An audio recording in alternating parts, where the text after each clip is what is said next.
I have not told anyone this yet. Not my sister, not my coworkers, nobody.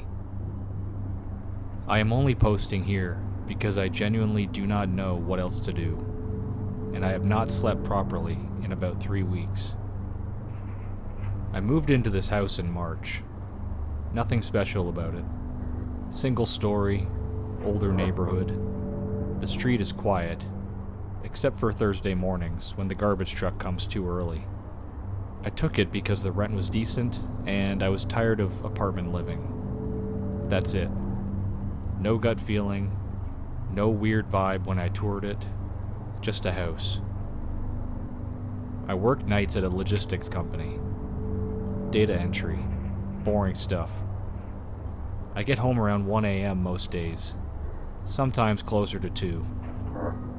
The first time I noticed the porch light on, I honestly thought I had left it on myself before my shift.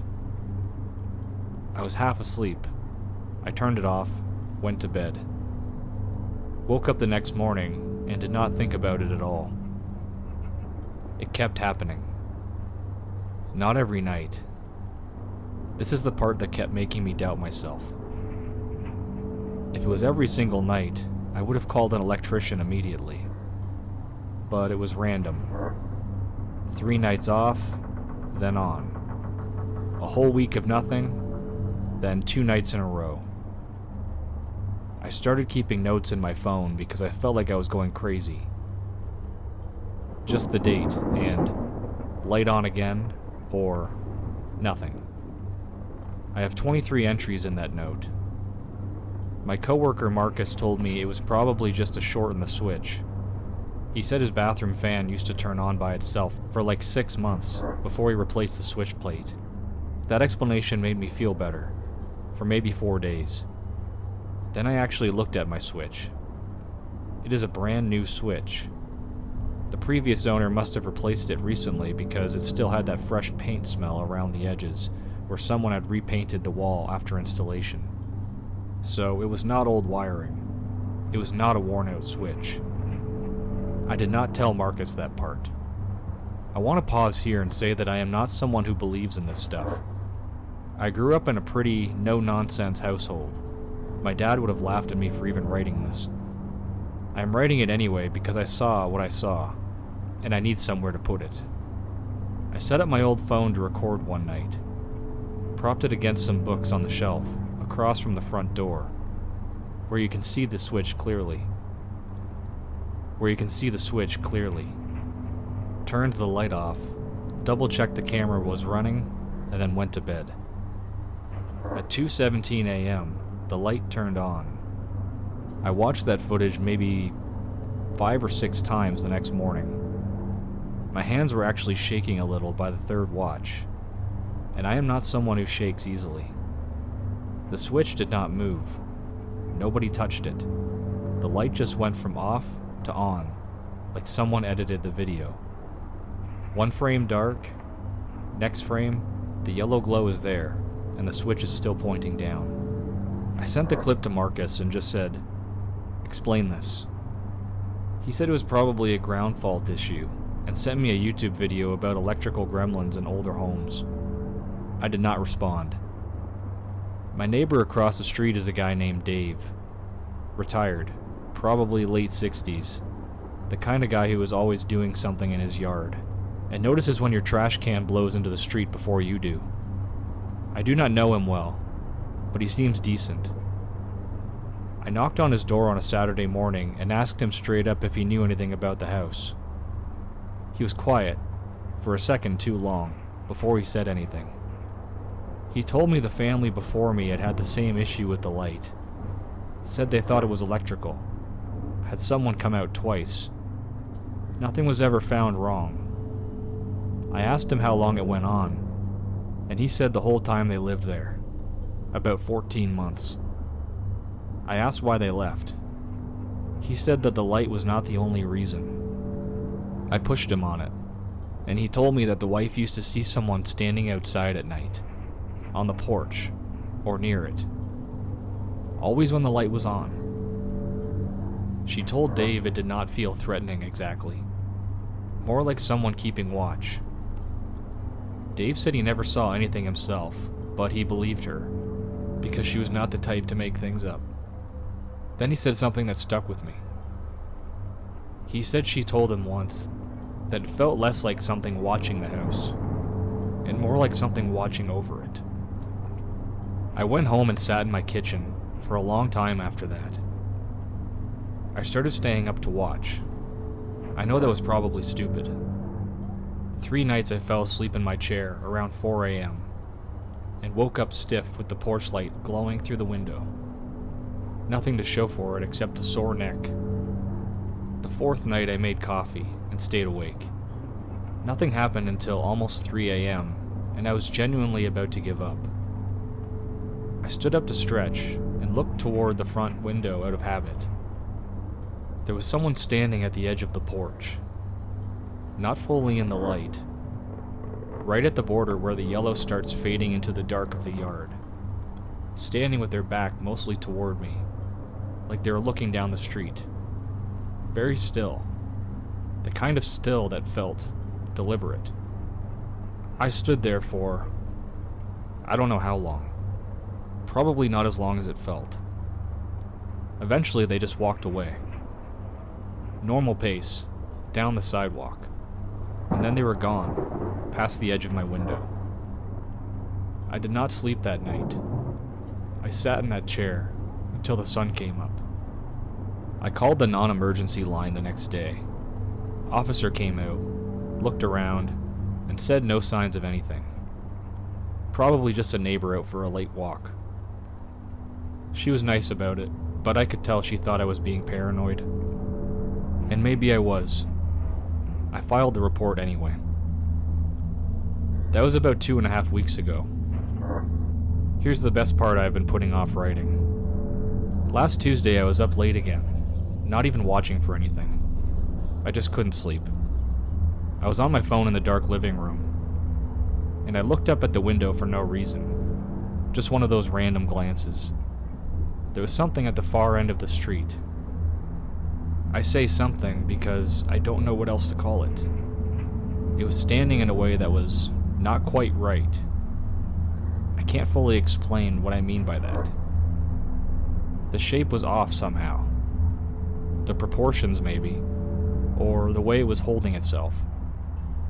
It was too still in the way that that thing on my porch was, but worse. And it was facing my house. I watched it for maybe 2 minutes. Then my porch light flickered once, and whatever it was turned and walked away in another direction. Gone. I have not touched the porch light since then.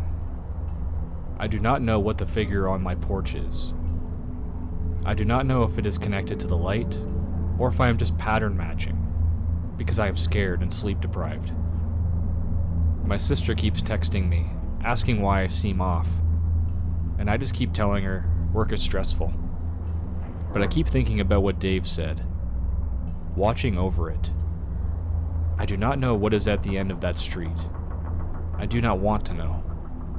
And as long as that light keeps coming on by itself, I think I am going to leave it alone.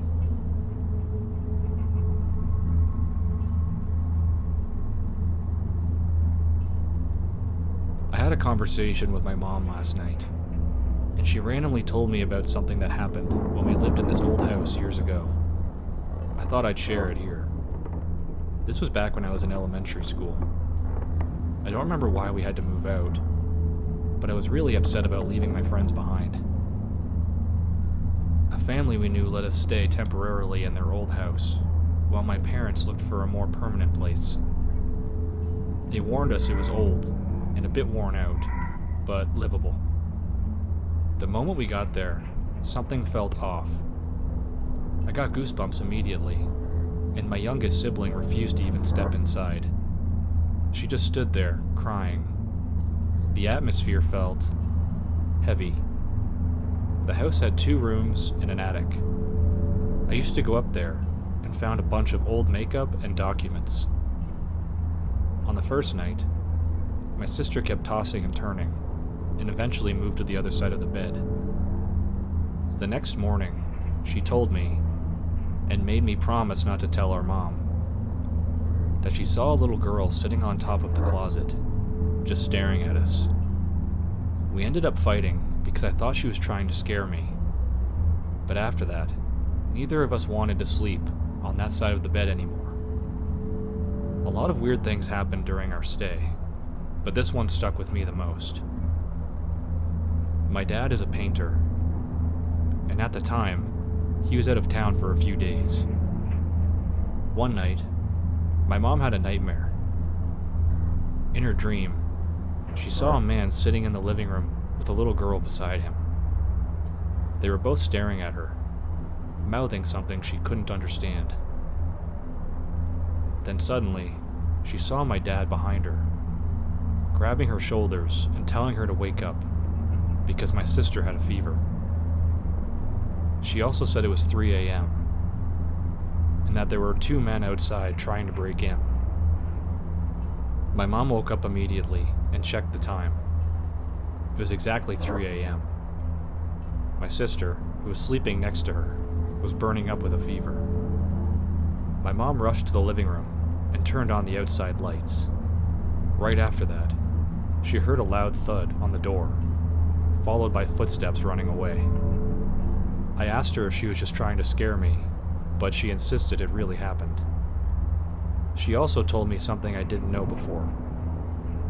The owners of that house used to run a funeral home business. My sister even joked that the makeup we were messing with back then was probably used for that. Yeah, I barely slept after she told me that.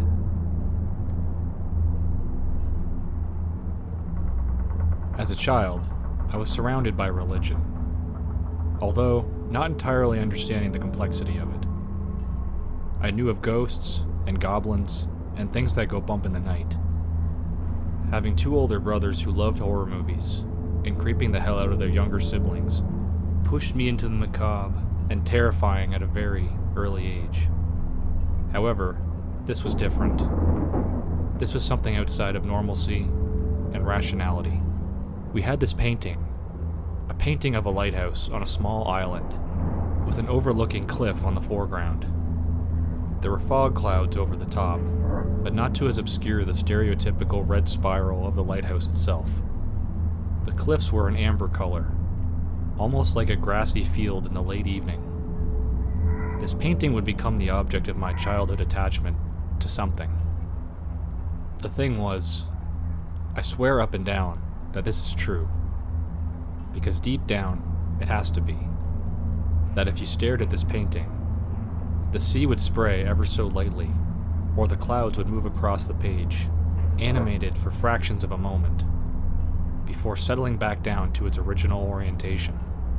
Eventually, things started to occur in our home. Call it an overactive child's imagination, but I'm going to explain it how I remember. I distinctly remember a deep, deep voice. Think of one of those voice-changing apps that overbassed your voice. That deep. Sometimes I wouldn't understand it. Other times, it would tell me mundane things. One time, I could vividly make out instructions on how to tie my shoes. I remember looking down the hallway to my parents' room, waiting for whoever said that to reveal themselves. The strangest thing was that I never felt fear.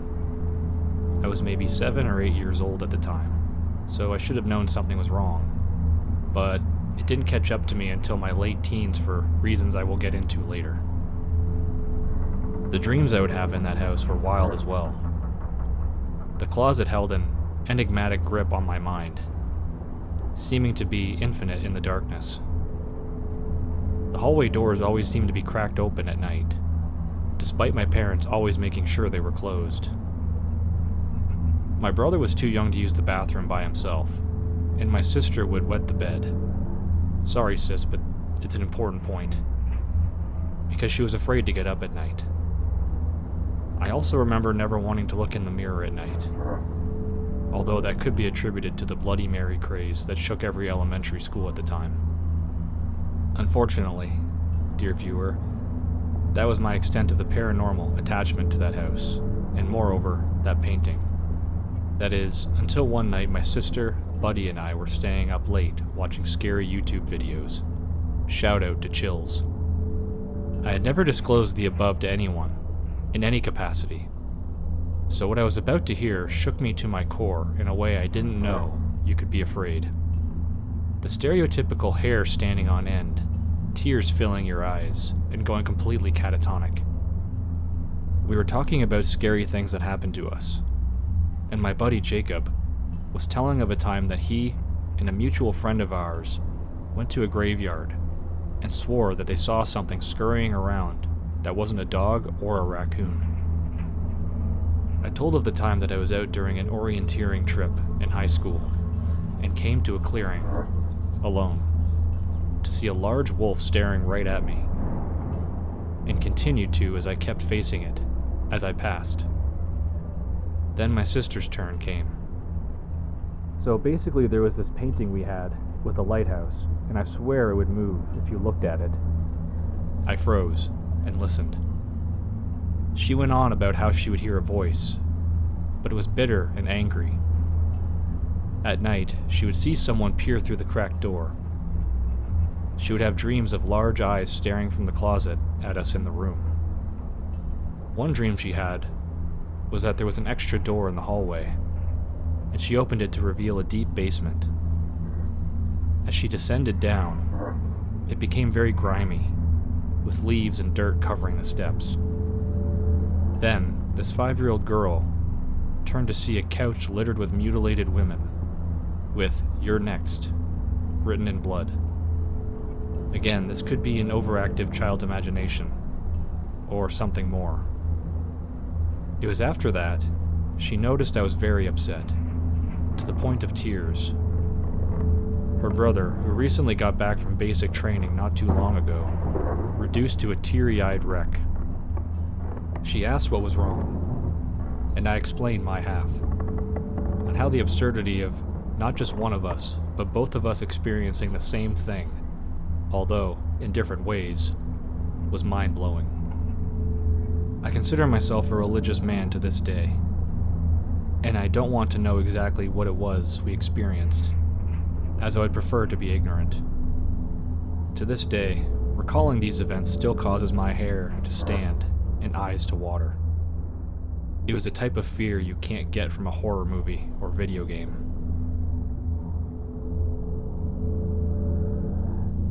I was a registered tow truck operator for about 2 years. It was a great job. Pay was good and lots of overtime and on-call shifts. I got into the career because of shows I watched as a kid, like Highway Through Hell. So when I got the chance to go into the field, I jumped on it. The first month was good. I learned a lot and gained a lot of experience and new skills. Part of our job as registered tow truck operators was emergency calls with police and fire for crash scenes and impounds. So we saw a lot of tragic stuff. DUI fatalities, hit and runs, non-DUI fatalities, etc. The job can be very emotionally and mentally draining, and can mess you up if you're not careful. However, there's another kind of aspect to the job not a lot of drivers talk about.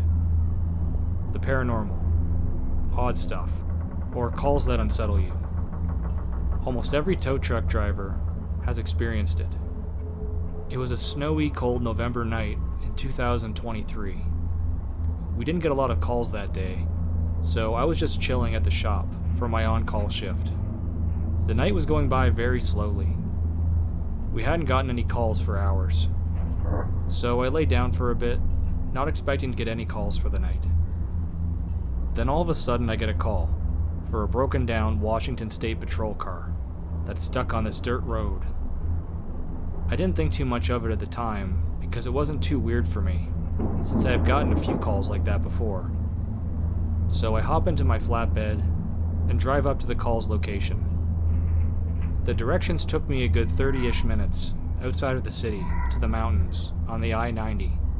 By the time I get off the freeway, it was super foggy and very hard to see, so I took it slow and easy to be safe. I keep driving up the now dirt mountain road, And then I start to think to myself that this is a really odd road for a Washington State Patrol car to be on, since they usually stay on the interstates and state highways. Again, I didn't think much of it when I first got the call, because staters and sheriffs do occasionally go out on the more remote roads. But this road I was on was an unpaved dirt logging road. There was nothing out here besides an old logging road and some trees. I try to rationalize it to myself that maybe the cop was just out here for an abandoned car, which would explain why he is all the way out here, since cars do get left and abandoned out here quite often. So I just shrug it off and continue my way up the road. I finally get to the location and stop the truck dead in its tracks and just sit there for a minute. What the hell? I think to myself. The Washington State Patrol car was parked out on this mountain road with all of its doors open and no lights on and no officers in sight. It was so foggy, I really could only see the car, but it was clear to me that no one was in sight. I very heavily contemplated just turning around and going back, but I eventually decided to hop out and inspect the car and look for the officer, since he could have been injured after all. So I hopped out of the truck and grabbed my AR with my sidearm holstered, since I had no idea what I was about to walk into. I began walking up to the vehicle very cautiously. Even with my gun in hand, it did not make the situation feel any better or safer. I first check out the driver's seat, then the passenger seat. Odd. I think to myself, nothing is missing. It was like everything was frozen in time. At this point, I'm starting to get a strange feeling like something is off. And then I look into the trunk of the car and notice that the AR is missing. I immediately freeze up and look around. As I'm looking around, that's when I noticed that the forest was dead quiet. No wind, no animals, no nothing. I've seen a lot of messed up stuff, dead bodies, entire families killed in an accident, etc. But I was completely unnerved. Something inside of me was telling me to get the hell out of there. I managed to gather my composure and do a walk around one more time just to make sure I didn't miss anything. And then I called my dispatcher just to make sure I had the right location and information. And sure enough, everything was correct. At that point, I was ready to get the hell out of there as fast as possible. Right before I turned the truck on, I yelled out to see if I'd get a response. But nothing. Something is deeply wrong with this, I said to myself, and I booked it out of there. The whole drive back, I had this sick feeling like I stumbled across something I was absolutely not supposed to see, or if I was even supposed to be there at all. I kept thinking, why was this cop all the way out here? He left the vehicle and his door's open. Or if it was even a cop in the first place. And why was the AR missing when thousands of dollars worth of equipment was in that car? Once I got back to the shop, I called the police dispatcher that gave us the call. Since I knew her, I was hoping she could give me some answers. But no. She said the exact same thing that was said to me, that the Washington State Patrol car was broken down and just needed a tow. I never told my supervisor or anyone else out of fear that they wouldn't believe me. I mean, I wouldn't if I were them. I never heard anything about a missing cop after that. Nothing on the news, just nothing. It still creeps me out to this day thinking about it.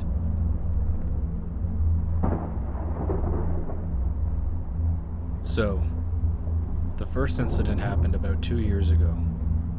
At the time, I was living with my family on a 5-acre piece of property, literally right off the freeway.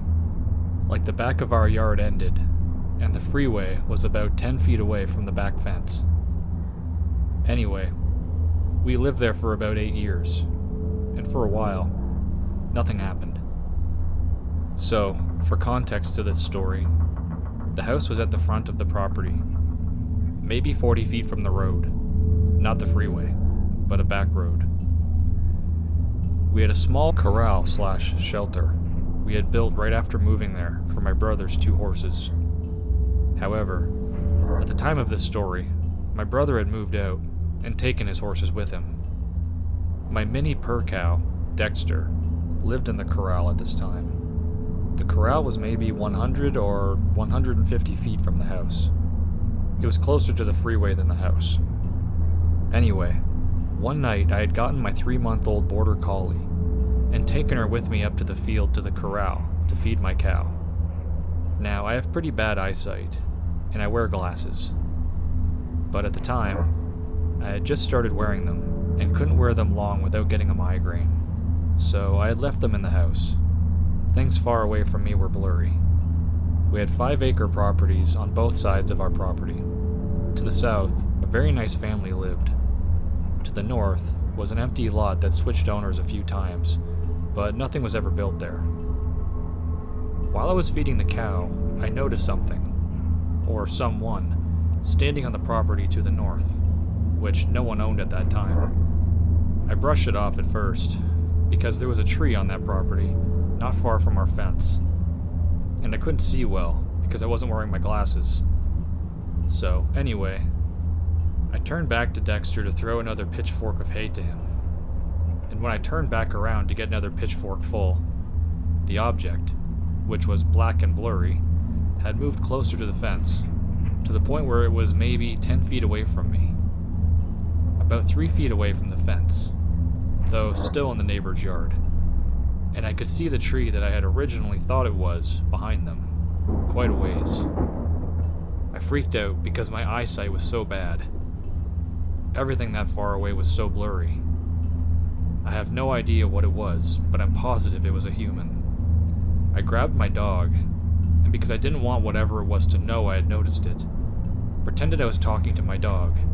I said, "Come on, girl," and ran back down the field to the house. Once I reached the house, I looked back to see whatever it was had disappeared. This also happened right after sunset, so it was pretty dark. I thought about this for hours, and eventually brushed it off as my imagination, because I hadn't been wearing my glasses. I was able to eventually convince myself it was nothing. That only lasted for a couple of days. This time, it was during the day.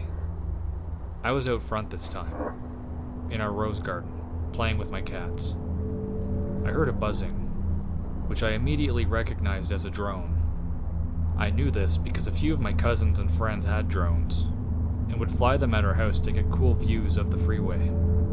I looked up and found the thing hovering right above me. When I noticed it, it flew away. However, a few hours later, when I was on the back lawn, playing with my dog, it reappeared. Both of these times I was wearing my glasses, and I can say for sure it was a small gray drone. Again, when I looked at it, it flew away. Over the next few days, most of the time I was outside, and I could hear the drone, see it, or just feel like I was being watched. I don't know how to explain that feeling, but it's like you can just feel eyes on you. I got so uncomfortable that I would only go outside when I had to. I would also like to point out, wherever I went away from the home, nothing like this happened. No matter where I went. This continued the rest of the time we lived there.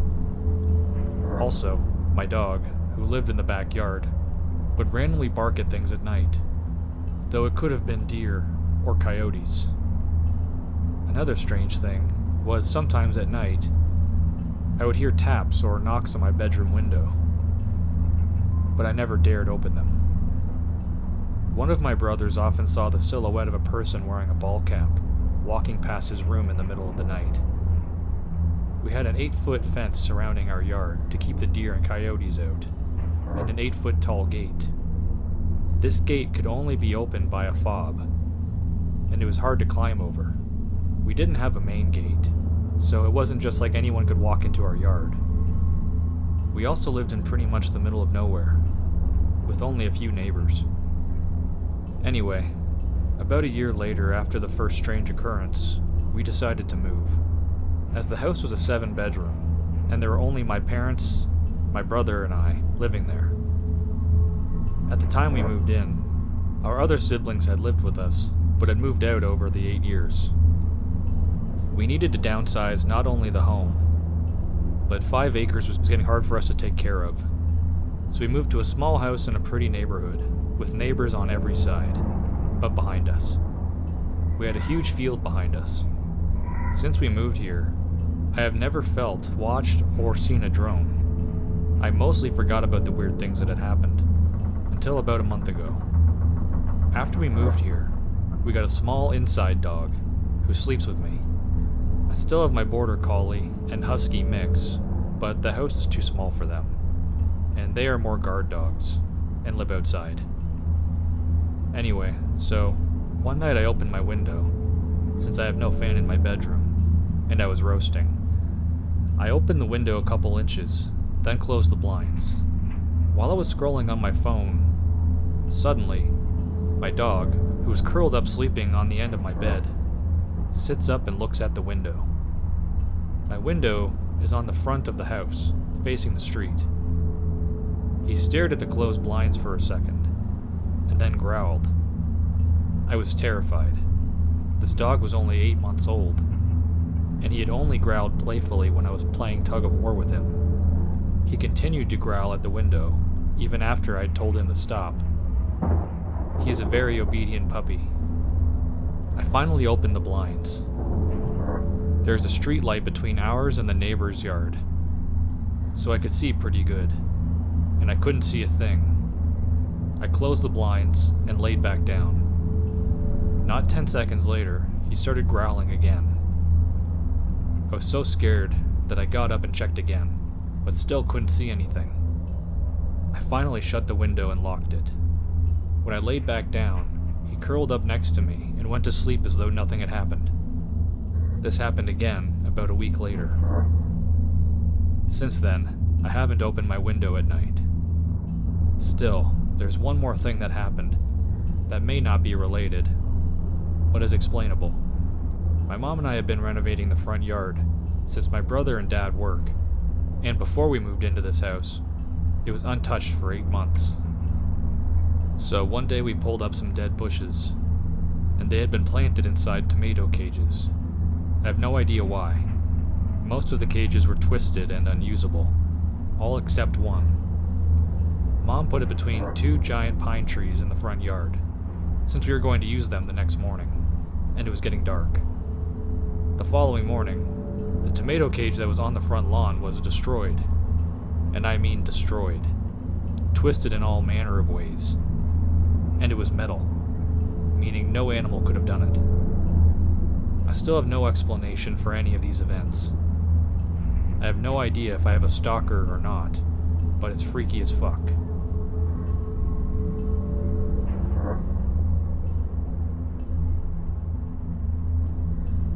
I've gone back and forth for years about sharing this. I'm keeping everything anonymous and vague because I don't want this tied back to me or my family. I've only ever talked about this with close relatives. This happened when I was very young, but old enough to remember it clearly.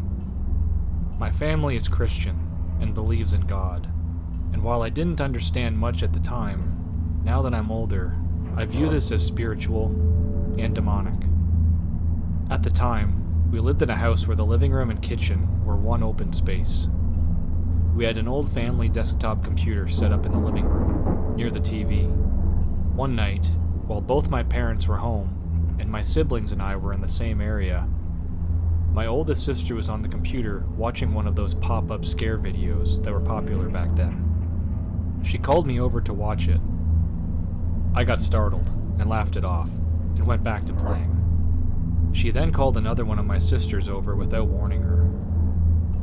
I wasn't watching them directly, but suddenly I heard my sister scream at the top of her lungs. When I turned around, she was visibly shaking. My mom immediately ran to her and grabbed her. My dad started yelling, asking what she had been shown. Everything escalated quickly. My sister was shaking uncontrollably, and then suddenly went limp. Her arms dropped to her sides. I remember my mom looking terrified in a way I had never seen before. My mom called our pastor late at night and said we needed to see him immediately. While my dad got the car ready, my mom sent me into a bedroom with my sister. I sat next to her on the bed and held her hand, trying to comfort her, the only way I knew how. I remember quietly telling her, "It's okay, everything's gonna be okay." What still haunts me is how cold she felt. Not just cold hands, but cold in a way that didn't feel alive. Years later, after attending funerals, I realized it felt exactly like touching someone who had passed away. While I was holding her hand, she suddenly turned her head very fast and looked directly at me. Her eyes were completely black. I remember feeling an overwhelming sense that whatever I was looking at was not my sister, yet somehow it still was. Now that I'm older, I believe she was possessed in that moment. We drove to the church and went inside. A teenager tried to help and gently touched my sister's hands, but the moment she looked at him, he backed away and went to get the pastor. We were brought into the main area of the church. My parents told me everything was fine, but I knew it wasn't. I sat behind my dad while the pastor and others prayed over my sister. They were rebuking whatever was inside her in the name of God. When my sister began screaming, it didn't sound like her voice at all. It was deep, distorted, and unrecognizable. She kept screaming, "It hurts! It hurts!" Later, she told me she wasn't in pain. Whatever was inside of her was the one screaming. At some point, my dad picked me up and tried to block my view, telling me not to look. I looked anyway. I saw my sister twitching, crawling, and moving in ways that didn't look normal or human. I remember hugging my dad tightly, frozen with fear. After that night, no one talked about it again. Years later, when I was older, I finally asked my sister what had happened. She told me that when she watched the video, she felt something jump into her body. Everything went black, and she felt like she was watching herself from outside of her body. She said she could see both herself and whatever was inside her. She also told me that when she turned her head and looked at me that night, she was scared. Whatever had possessed her was going to go after me next. When the prayers ended, she said she suddenly felt like she was back in her body, exhausted, terrified, and afraid it would happen again. To this day, she barely talks about it, and only says it was the worst experience of her life. I'm not trying to convince anyone of anything. I just know what I saw, what I felt, and how clearly this memory has stayed with me. As a Christian, I believe this was something spiritual and demonic, and it's something I've never been able to forget or fully explain.